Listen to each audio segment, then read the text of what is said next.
Hello guys, good day and welcome to RK Knows. I'm Architect Jojo. So today, March 6, 2026, and we are here again in Congressional Town Center, Tower 3. So nandito tayo ngayon sa ongoing concreting ng ating ground floor level. So kita nyo yung area na binubuhusan natin ngayon. So nagbubuhos tayo ng slab, columns, and beams. And let's witness yung ongoing development natin today. So ikutin natin itong site sa ongoing concrete pouring natin. Let's go! So right now guys, ayun yung area ng ating mga concrete mix, no? And also yung pumpcrete natin, no? So through the concrete mix truck na nandyan sa naka-standby sa area na yan, nagsasalin siya dito ng ating konkreto dito sa truck na ito na yellow. Yan yung ating pumpcrete at dinadala yung konkreto natin dito sa ating boom. Itong pipe na yan na nakikita nyo, papunta doon sa area na binubuhusan natin. So ito yung part pa o area na hindi pa natin nabubuhusan, no? So guys, nag-start tayo dito ng 12:30 in the midnight, no? So ngayong araw na to is March 6 na, no? So nag-start tayo ng March 5. So right now it's already 11:45 in the morning ng March 6, 2026. So ongoing pa rin yung binubuhusan natin.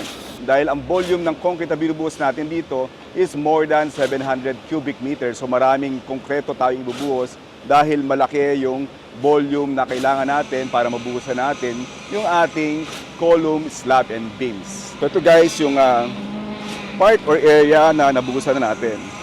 So ito yung area ng ating phase 2. Kita nyo may mga nabuhusan na tayo dito sa area na to. Now itong inaapakan ko, may nabuhos na rin tayo dito sa ating mga biga at sa ating mga column. So may mga laman na yan doon sa loob, so hindi lang natin masyado mapansin at makita, no? But dito sa area na to, ang portion na lang nabubuhusan dito is yung area na lang ng ating slab. Guys, ongoing concrete pouring natin. Kita nyo yung volume ng concrete na lumalabas doon sa nozzle ng ating boom. So ganyan kalakas yung pressure ng ating konkreto na binubuhos dito. Now also, meron din tayong vibrator para easily ma-distribute ng maayos at ma-avoid yung mga bubbles doon sa area ng binubuhusan natin para even yung distribution ng konkreto natin doon sa loob ng ating binubuhusan. So yan yung area na binubuhusan na natin. Now here, dyan dadaan yung ating mga abang para doon sa ating mga sanitary na mga pipes dito sa area na to. Nandun guys yung area na nabuhusan na natin, no? So itong ating area ng ground floor is nahati natin sa dalawang phase. Yung area na yon, dun sa bandang dulo, ito yung ating phase 1. Now dito naman sa area na kinatatayuan ko, ito yung ating phase 2. So kung mapapansin nyo, dito sa halfway ng ating phase 2, nabuhusan na natin itong area na to. Now tinatapos pa natin dito sa area na to, sa phase 2, yung ating concrete pouring.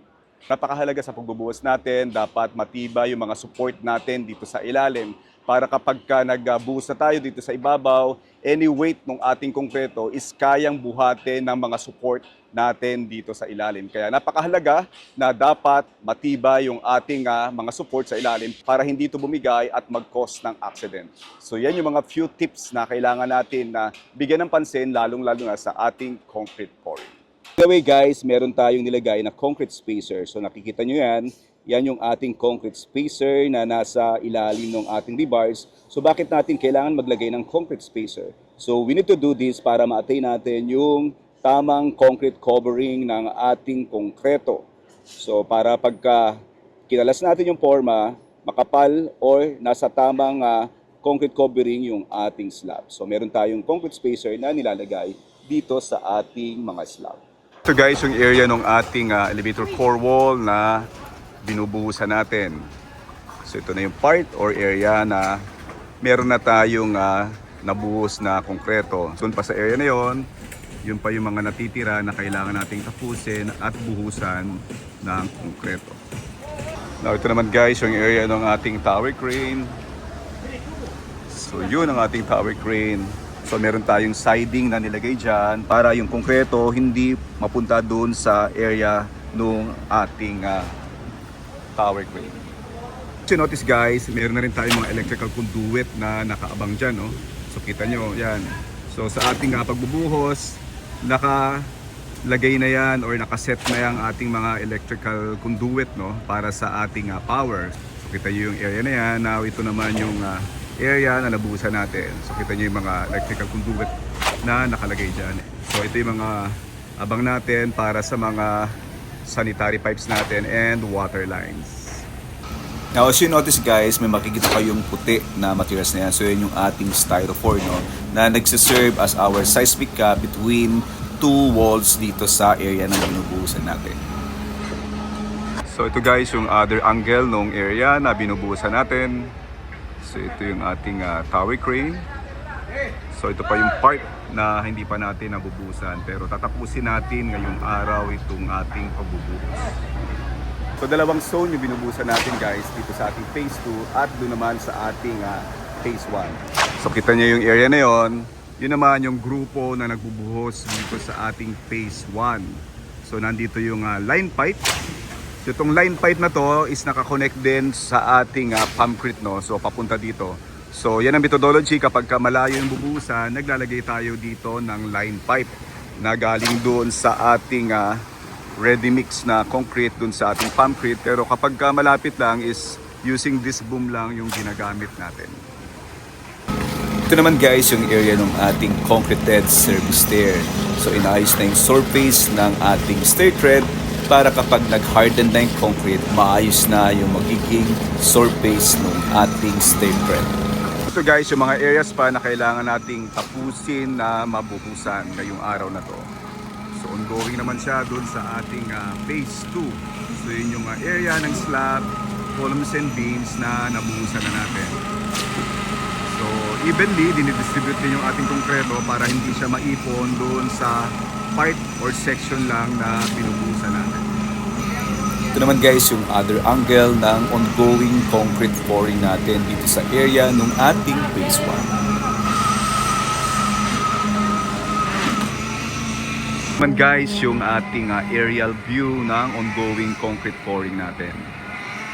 So mula dito sa ating phase 1, so ito yung phase 1 ng area na binubuhusan natin, of which right now kita nyo is almost filled na ng concrete dito, no? So itong part na to is nilelevel lang or binabara lang yung concrete para maayos yung ating concrete surfaces. But later on is papasadahan natin yan ng ating power float, no? So kinakailangan maging even yung surface ng ating nabuhusang slab. So ito yung area ng ating phase 1. Now ito namang part na to, ito pa yung mga areas na kailangan natin buhusan. Kita yung mga slab na mga rebars dyan, and also meron tayong mga stop out dyan. So ito yung area ng ating transformer. So meron tayong mga dadaan na mga pipes dyan pababa doon sa ating basement number 1. So kita nyo yung mga abang na mga electrical conduit natin na in place dito sa ating slab. So meron yung mga electrical junction box dito, nakikita nyo. So itong mga pipes na to will serve as power and lighting provision natin doon sa ilalim, which is our basement number 1. Now succeedingly, ongoing yung concrete pouring natin using itong ating line pipe dito sa area na to. So nandun yung ating line pipe papunta naman doon sa location ng ating pumpcrete or yung ating ready mix concrete truck. So nandun siya, ito yung ating ready mix concrete truck. Now itong ready mix concrete truck, nag-distribute siya ng concrete, sasalin siya dito sa ating pumpcrete. Now itong ating pumpcrete is nagbibigay ng pressure para ma-distribute naman niya yung konkreto doon sa area na binubuhusan natin. So ganyan ang methodology natin dito sa project na to. So here, as you can see, ito na yung ating phase 1, ongoing concrete pouring.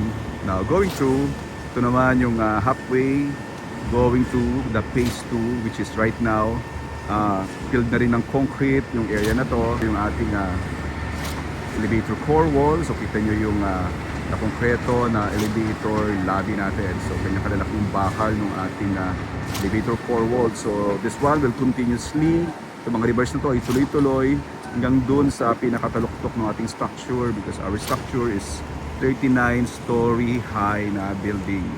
So this area, ito yung mga concreted areas natin. Now dito naman sa area ng phase 2, right now meron pa tayong part or areas na kailangan pa nating buhusan, which is right now is still ongoing. So here, kita nyo yung area na kailangan pa natin na mabuhusan. So hanggang dun sa pinakadulo, which is the area of our grid line number 10, and yun din yung ating pinaka-building footprint or pinakadulo ng ating structure.